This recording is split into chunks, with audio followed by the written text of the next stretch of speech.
Hello, everyone, and welcome to the Milan Sharma Show. I'm your host, Milan, and today I'm going to be doing a reaction on Jordan Peterson and Williamson talking on a podcast about a very interesting thing. It's about committing to your purpose. So, without further ado, here it is. I've realized that it's scary when you find a thing that you're going to fully commit yourself to the pursuit of, especially if it's excellence that you're going after, because there's no more room for your inadequacies to hide anymore. You can't decide to change direction and do something else if things get tough. There's no more ejector seat, right? I've committed to this. This is my thing. And this is one of your rules, commit to something Commit to at least one thing. as hard as you can and see what happens. Yeah, precisely. Yeah. Aim yourself in one direction. And I had a rule with my clients. Before he continues, I need to point this out. So many people are very scared to commit, not even to a purpose, but just to a goal because of the fear of getting made fun of, teasing, of failing to reach an objective.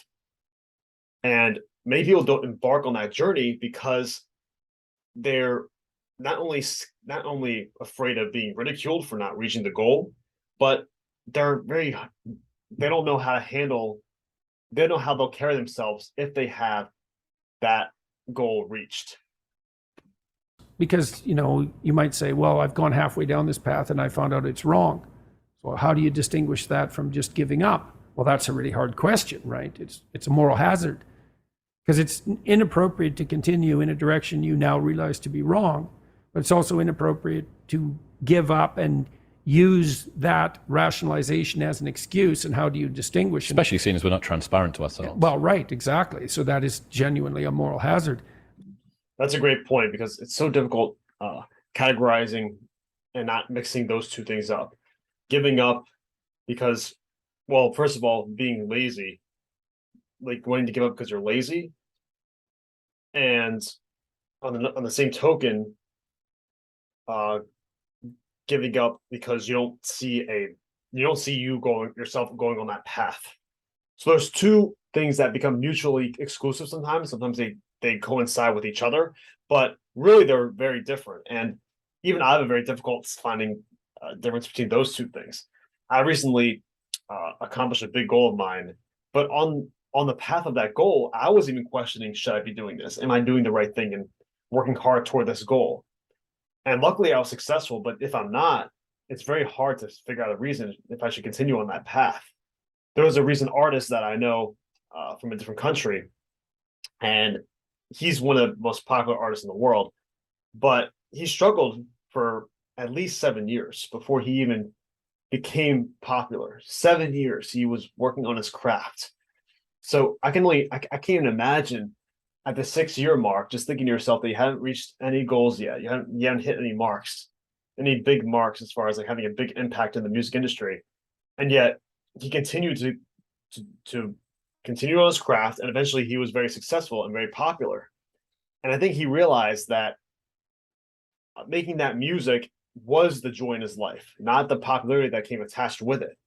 And now he's monetized his passion, and that's what's fantastic. But let me not digress here and go back to this.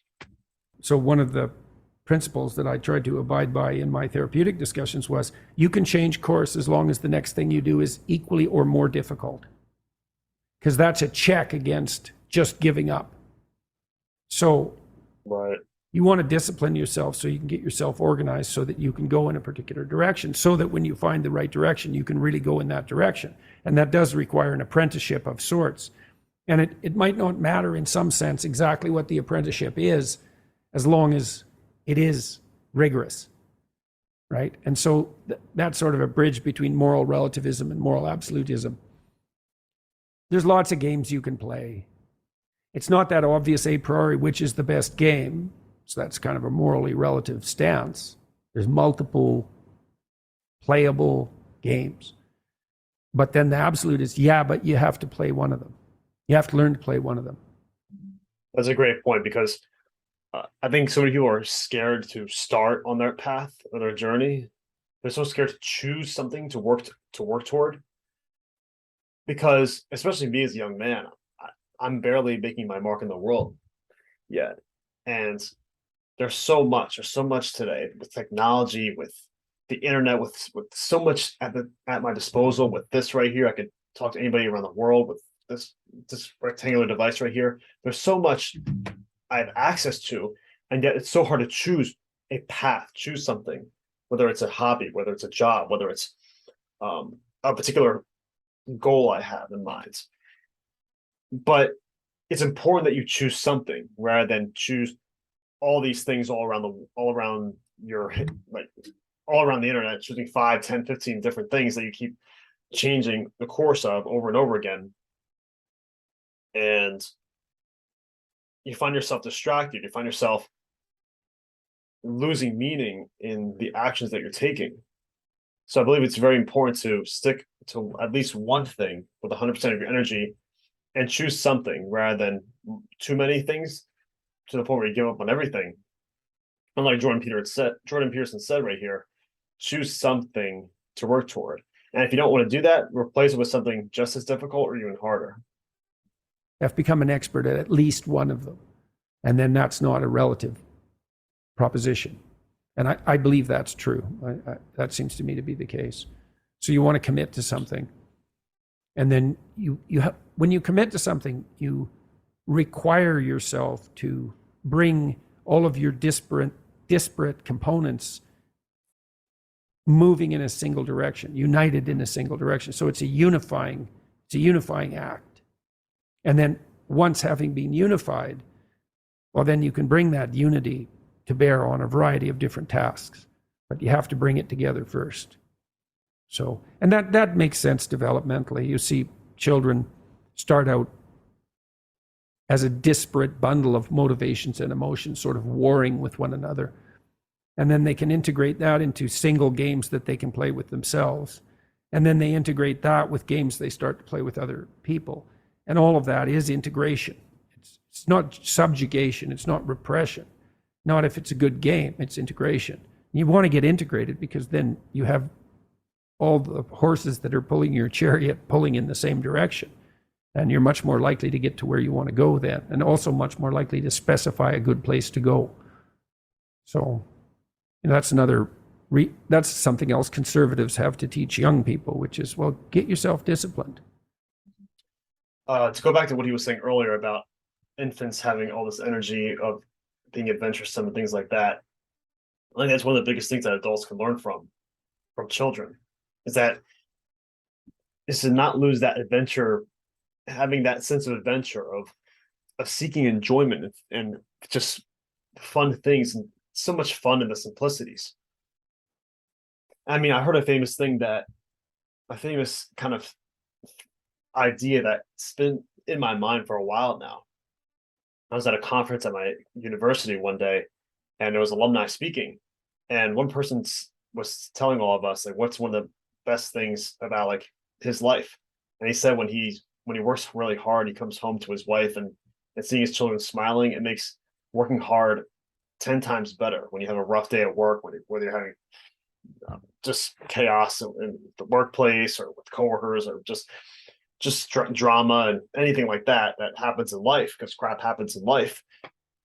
Coming home and seeing your children smiling, it brings forth just a sense of happiness,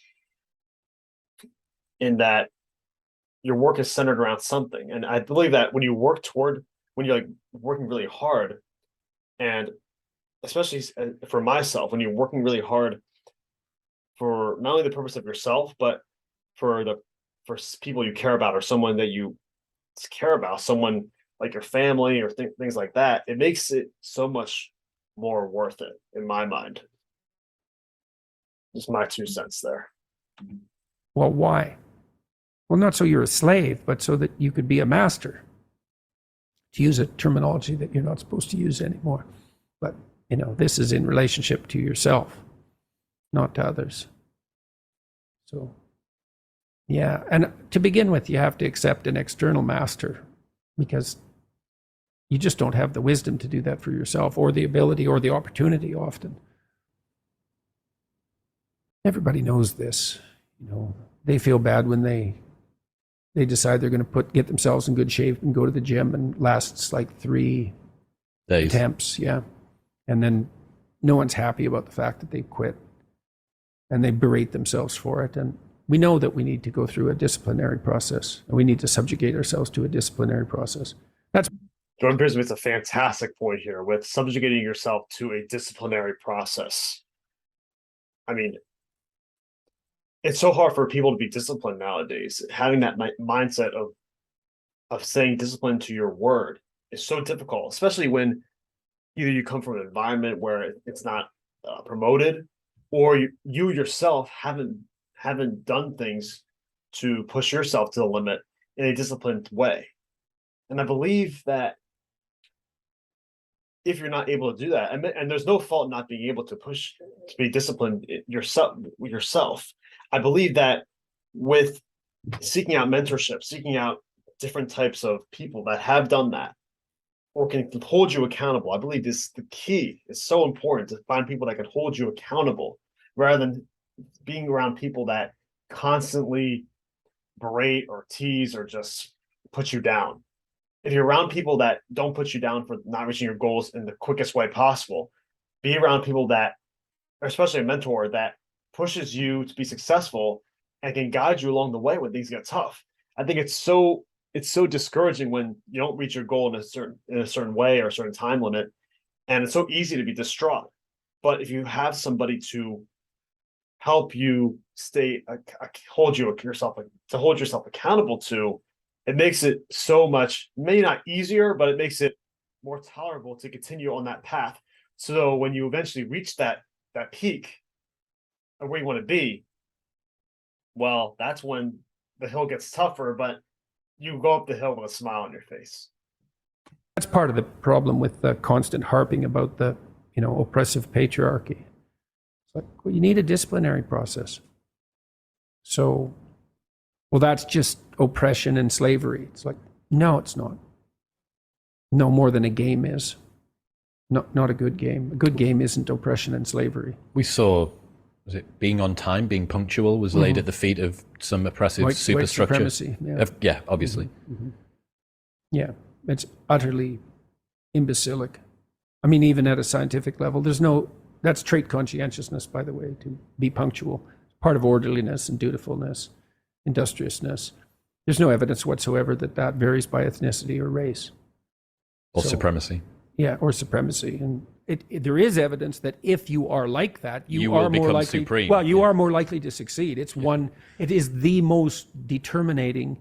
It's the most potent personality predictor of success in algorithmic domains, managerial and administrative domains. So hard work works. And in fact, the degree to which hard work works is actually the one metric of the health of a society.